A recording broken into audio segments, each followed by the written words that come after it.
Assalamualaikum warahmatullahi wabarakatuh. Berjumpa kembali dengan saya Desni Miati SPD.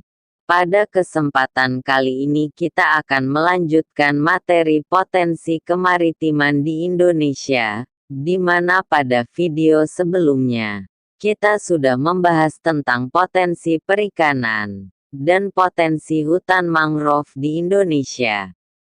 Berikut pemaparan materi tentang potensi kemaritiman Indonesia bagian 3, yaitu potensi terumbu karang di Indonesia.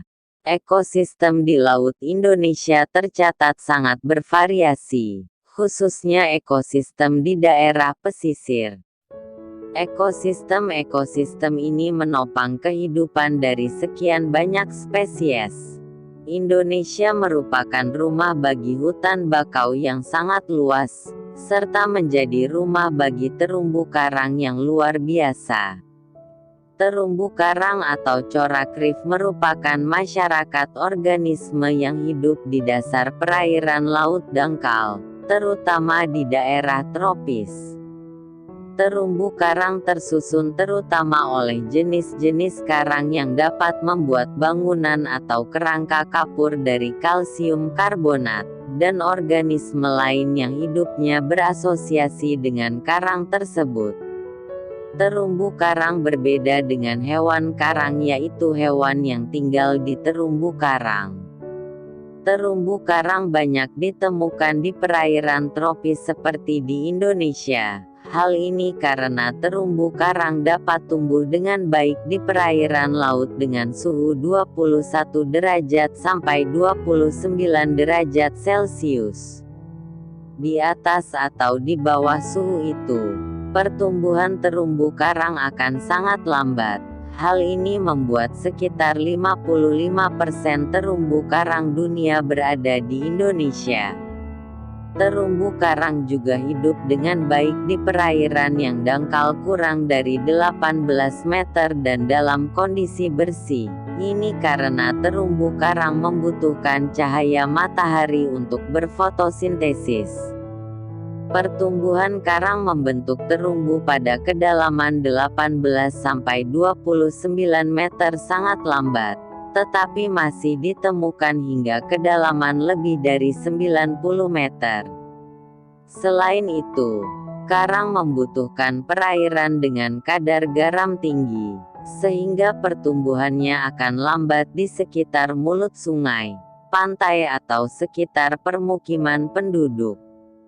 Terumbu karang di Indonesia luasnya mencapai 60.000 km persegi. Sebagian besar berada di Indonesia bagian tengah seperti Sulawesi, Bali dan Lombok. Terumbu karang juga tumbuh di Papua, Pulau Jawa, Kepulauan Riau, dan pantai barat serta ujung barat daya Pulau Sumatera. Manfaat terumbu karang antara lain sebagai berikut. 1. Potensi subsektor perikanan. Di terumbu karang hidup berbagai ikan karang yang memiliki nilai ekonomis tinggi. Ikan seperti kerapu memiliki harga jual tinggi. Selain itu, terumbu karang juga rumah bagi berbagai jenis makhluk hidup di laut, sehingga potensi ekonominya juga tinggi. 2. Sumber obat-obatan dan budidaya rumput laut. Di terumbu karang tumbuh berbagai jenis rumput laut yang dapat digunakan sebagai bahan makanan seperti agar-agar dan untuk obat-obatan. 3. Tempat wisata bahari. Aspek keindahan dan keunikan terumbu karang dikenal mempunyai keanekaragaman biota yang tinggi.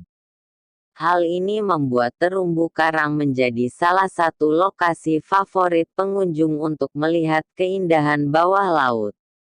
Kerusakan terumbu karang. Emil Salim pada tahun 2010 menulis bahwa sekitar 42% terumbu karang di Indonesia dalam kondisi rusak. Dengan kondisi terumbu karang di Indonesia bagian barat lebih buruk dibandingkan di Indonesia bagian timur. Menurutnya, laju kerusakan terumbu karang lebih cepat dibandingkan dengan kemampuan pertumbuhannya. Akibatnya luas terumbu karang menyusut drastis jika kerusakan tidak dihentikan. Segala fungsi terumbu karang akan hilang sehingga akan memusnahkan sumber kehidupan makhluk perairan dan perikanan. Sumber kerusakan terumbu karang adalah sebagai berikut. A. Ketidaktahuan masyarakat. Sebagian penduduk di dunia cenderung memilih pesisir lautan sebagai tempat hunian, termasuk resort pariwisata. Hal ini terkadang kurang memperhitungkan dampak negatif pada lingkungan kawasan pesisir termasuk terumbu karang. B.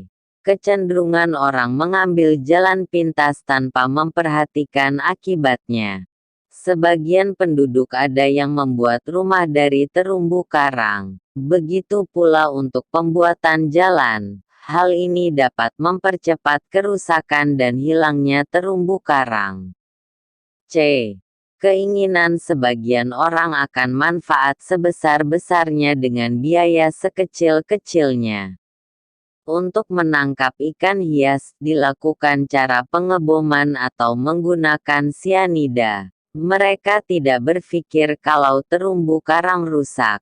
Terumbu karang tidak mampu lagi menghidupi ikan-ikan yang indah itu. Demikian materi tentang potensi terumbu karang di Indonesia.